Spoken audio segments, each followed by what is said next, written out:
नमस्कार, welcome to Archana zone diary. और आज मैं आपसे बात करूंगी घर के मैप बनाने के बारे में।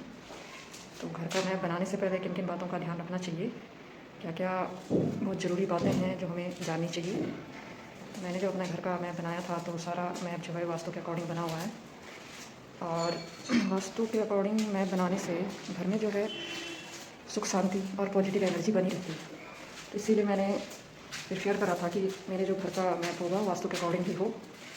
तो आर्किटेक्ट ने वैसे तो काफ़ी सारे डिज़ाइंस मुझे दिखाए, लेकिन वास्तु के अकॉर्डिंग जो मैप उन्होंने बनाया तो एक्चुअली वो मेरे अकॉर्डिंग नहीं बन पाया जैसा मुझे चाहिए था। तो मैंने भी कम से कम 8 से 10 मैप रिजेक्ट करे आर्किटेक्ट से। तो लास्ट ऑफ ऑल मैंने खुद ही अपने घर का मैप जो है वो डिज़ाइन करा है। तो मैप बनाते बनाते और देखते देखते रिसर्च करते करते इतना पता चल गया था कि कैसे बनेगा। तो मैंने एक A4 साइज का पेपर लिया, स्केल लिया और 1 फीट इक्वल टू 1 सेंटीमीटर करके सारा जो है मैप डिज़ाइन कर दिया। 12 बाई 12 का रूम था तो 12 सेंटीमीटर बाई 12 सेंटीमीटर कर दिया। 12 बाई 25 का मेरा हॉल था तो उसको मैंने 12 सेंटीमीटर बाई 25 सेंटीमीटर ले लिया।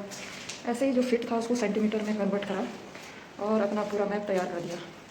फिर मुझे जो जिस हिसाब से अपना मैप चाहिए था वो मैंने तैयार करके आर्किटेक्ट को दे दिया डिज़ाइन करने के लिए। तो मैप बनाने से पहले हमें अगर हम वास्तु का ध्यान रखें तो वो बहुत अच्छा रहेगा हमारे लिए। तो वास्तु के अकॉर्डिंग जो है हमारा सबसे पहला स्थान आता है पूजा का स्थान। हम पूजा पाठ वाले लोग हैं तो पूजा का स्थान बहुत मायने रखता है हमारे लिए। तो पूजा का स्थान हमेशा जो है नॉर्थ ईस्ट डायरेक्शन में ही देना चाहिए, जिसे ईशान कोण भी कहा जाता है। वो पूजा के लिए सबसे बेस्ट स्थान है। और दूसरी चीज़ है हमारा किचन। किचन को हमेशा साउथ ईस्ट डायरेक्शन में ही देना चाहिए। इसे आग्नेय कोण कहा जाता है, जहाँ पे जो है अग्नि प्रज्वलित होती रहती है तो चार्ज होता रहता है हमारा कॉर्नर। तो आग्नेय कोण में ही हमेशा किचन को देना चाहिए। और तीसरी चीज़ है हमारा बेडरूम। तो बेडरूम को हमेशा हमें कोशिश करनी चाहिए कि वेस्ट साइड में ही जाए। वेस्ट साइड में देने से जो है हमेशा पीस बना रहेगा और हम जो है आरामदायक नींद ले सकते हैं। और चौथी चीज़ आती है हमारा बाथरूम। बाथरूम को जो है हमेशा साउथ वेस्ट डायरेक्शन में, नॉर्थ वेस्ट डायरेक्शन में ही देना चाहिए। कोशिश करें वेस्ट में ही रहे मतलब। और एक चीज़ का खास ध्यान रखना है वो ये है कि बाथरूम को कभी भी जो है नॉर्थ ईस्ट डायरेक्शन में ना दें। कुछ भी कर लें आप वास्तु के अकॉर्डिंग बनाएं ना बनाएं, लेकिन नॉर्थ ईस्ट डायरेक्शन में बाथरूम कभी मत दें, क्योंकि वो हमारा ईशान कोण है। आप माने ना माने, लेकिन ईशान कोण जो है हमारा पूजा पाठ का स्थान है, वहाँ पे कभी भी बाथरूम ना दें। बाकी वास्तु तो आप कॉम्प्रोमाइज़ कर सकते हो, लेकिन ये बाथरूम वाला जो है आपको फॉलो करना ही करना है। आप बाकी चीज़ें वास्तु में अगर कॉम्प्रोमाइज़ कर रहे हो तो कम से कम ईशान कोण और आग्नेय कोण को उनके उचित स्थान पे दें। बाकी आप एडजस्ट कर सकते हो। तो और हाँ, एक चीज़ का और ध्यान देना है कि जो हमारे खिड़की दरवाजे हैं उनको प्रॉपर साइज प्रॉपर डायरेक्शन देना बहुत ज़रूरी है।